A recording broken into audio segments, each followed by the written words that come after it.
morning, or depending on when you're watching this, good afternoon, good evening, or good night. My name's Ross, and as always, told out of Voice of Radio. So today, I want to show you another weird winning deck from Surging Sparks.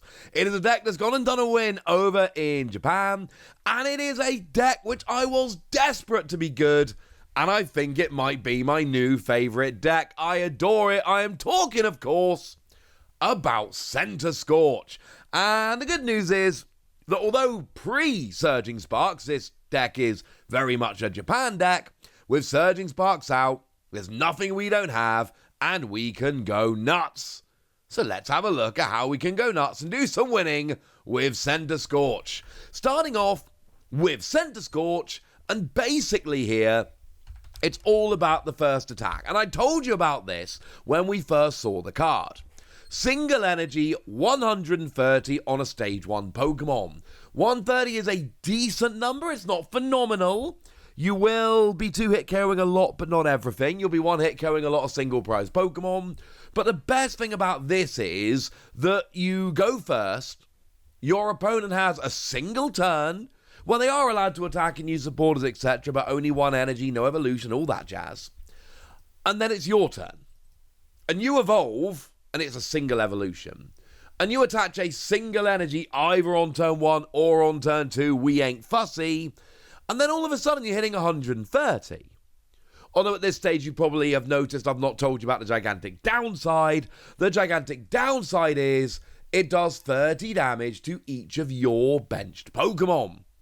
That is frankly not ideal.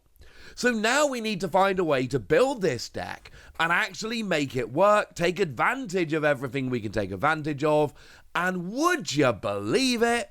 We've got some options here. Like, for instance, Cresselia. Yeah, I know Cresselia makes the energy line a little bit awkward. I don't care. It's a single energy on a basic Pokemon. I'm going to allow it. Because what Cresselia does, and you may have noticed this in Gardevoir decks for a long time, single energy, move 2 damage counters from each of your Pokemon to one of your opponent's Pokemon. And very important to note here, it is one of your opponent's Pokemon. It does not have to be the active, so you can be using this for cheeky bench KOs, which is awesome. And if you really want to make the most of Cresselia, well, what you really need here is a bunch of damage on all your bench Pokemon, and that's where Centiskorch comes in. And it's a bit of a weird one, because on the one hand, Centiskorch does 30 to each of yours, but you only move 20 with Cresselia. But another way to look at it is 2 attacks with Centiskorch will fuel 3 attacks with Cresselia. And what I love about this is we've got a stage 1 and a basic, each of which only use 1 energy, and that makes things a lot easier to roll with. And this is generally the deck. Now, there's a lot more to it. We'll get there in a second. But this is generally the deck here.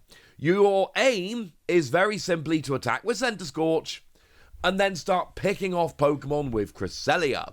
Because, of course, a lot of people are going to have a lot of weaker stage 2s just sitting chilling on their bench. Something like a Squawkabilly, for instance. Well, Squawkabilly's got 160 HP, so if you can get 8 damage Pokemon on your field, and it can be any of them, benched or active is good. If you can get 8 damage Pokemon on your field, then you can move all the damage off with Moonglow Reverse and just straight KO a Squawkabilly. And the whole time here, you're only giving up 1 prize per KO. Hang on a second. How you get an 8 bench Pokemon?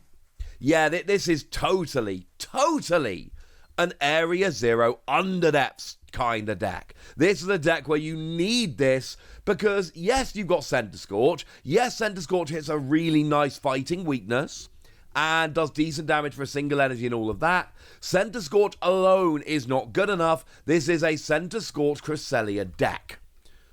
So you need Area 0 Underdepths in order to have 8 bench Pokemon, in order to maximize the damage that can be done with Cresselia. Okay, then. You need to have a Terra Pokemon in order to use Area 0 Underdepths. Who are we going with here? Well, we're actually going with Wellspring Mask Ogerpon. Now, one of the things this does is it just turns on Area 0 Underdepths. You have to have a Terra Pokemon in play to have 8 Pokemon on your bench, so Wellspring Mass Gogapon works here. It will open that up. But we've also got Torrential Pump. Shuffle 3 energy from this Pokemon into your deck. If you do, this attack does 120 damage to one of your opponent's benched Pokemon. And this deck plays 2 cards that we can totally use to take advantage of this. Crispin and Luminous Energy. Now, Luminous Energy actually works really nicely in this particular deck because you've got Cresselia needs Psychic, Centiskorch needs Fire. This basically, you play a 3/3/3 energy line, and then you've actually got 6 energy that will work for Cresselia and 6 energy that will work for Centiskorch here, and that's all good. That works quite nicely. But what these cards allow us to do is actually make use of Wellspring Mass Gogapon. Now, it's not that good, turn 1 going second, because Crispin will attach 1 energy and search out a second, but you can't actually get free energy on. We're not playing Sparkling Crystal here. You could, but I'm going to explain in a minute why you shouldn't. So you're probably not getting a turn 1 attack going second, but you absolutely could go first, attach an energy, and then turn 2 Crispin and go. Obviously, on turn 2, you could be using your Centiskorch, but it gives you another option here if you want to go down that route. And if nothing else, just literally use it purely for turning on Area 0 Underdepths. That will work quite nicely. Now, there are a few other Pokemon that we need to mention here. Your Radiant Pokemon of choice is Charizard. This one's pretty easy, because it hits more damage than Centiskorch, and frankly, we need something here. We need to have an option for a bigger attack than Centiskorch can do. That is where Charizard comes in. Your opponent's taken 4 prizes. It's a single fire, 250, does more damage than Centiskorch, so yeah, that seems pretty good to me. Beaverell, we play a 1/1 line just as a draw engine. We see this in a lot of decks at the moment. It's a decent draw engine. A lot of decks are going to be playing it. But then we play Gengar. And if you're using Cresselia, which we obviously are here, Gengar becomes a great Pokemon.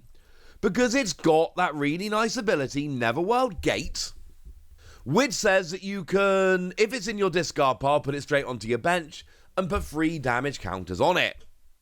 Obvious combo with Cresselia here, because this will just give you 1 more damage Pokemon on the field. But also, we've got the attack Screaming Circle. Put 2 damage counters on your opponent's active Pokemon for each of your opponent's bench Pokemon. So here, the goal is, and this is going to work as a surprise sometimes if your opponent doesn't see this coming, you have this ready and waiting. Your opponent fills up to 8 bench spots because of Area 0 Underdepths, and a lot of decks are playing that right now, and even if not, you are, so if they're playing any Terra Pokemon, they might fill their bench. And then you can put up to 160 damage on your opponent's active using Gengar, and you're playing Psychic Energy here. So yes, it's there to fuel Cresselia's attack, but it's also a viable attacker in its own right. And then there's just a couple other kind of situational attackers. There is an Entei in here. Entei V. Entei V is fine. For what it's worth, we are playing Forest Seal Stone here. So we do need a Pokemon V. So Entei can work for that. And of course, it's got the ability Fleet-Footed, which will allow you to draw a card if it's in the active. So it gives you a little bit of draw engine along those lines. And then, of course, it's got the Burning Rondo attack, which does 20 plus 20 for each bench Pokemon, yours and your opponent's. And again, you're playing an Area 0 Underdepths deck here, so you absolutely can be taking advantage of this, getting big damage with Entei. And because it's only a 2 energy attack, Crispin can have your back here.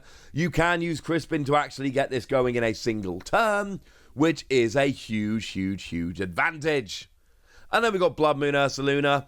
It's 240 damage for 5 energy, but reduced by 1 for each prize card your opponent's taken. So the goal here, very simply, is to just have another big body. Essentially, in the early game, you're hoping that Centiskorch and Cresselia are going to be good enough. But then if it comes down to the late game, you might need a big attacker here or there. And you've got stuff like Charizard, Entei, Blood Moon, Ursaluna, all of which can come in situationally for big attacks.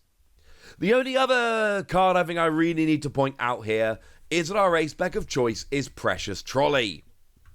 Our ace spec of choice has to be Precious Trolley here, because this is a deck where not only are we playing Area Zero Underdepths, but we need to get Area Zero Underdepths into play and then fill our bench as fast as possible, because we need the Pokemon down when we attack with Centiskorch. It is extremely important to fill your bench, and that's what Precious Trolley does.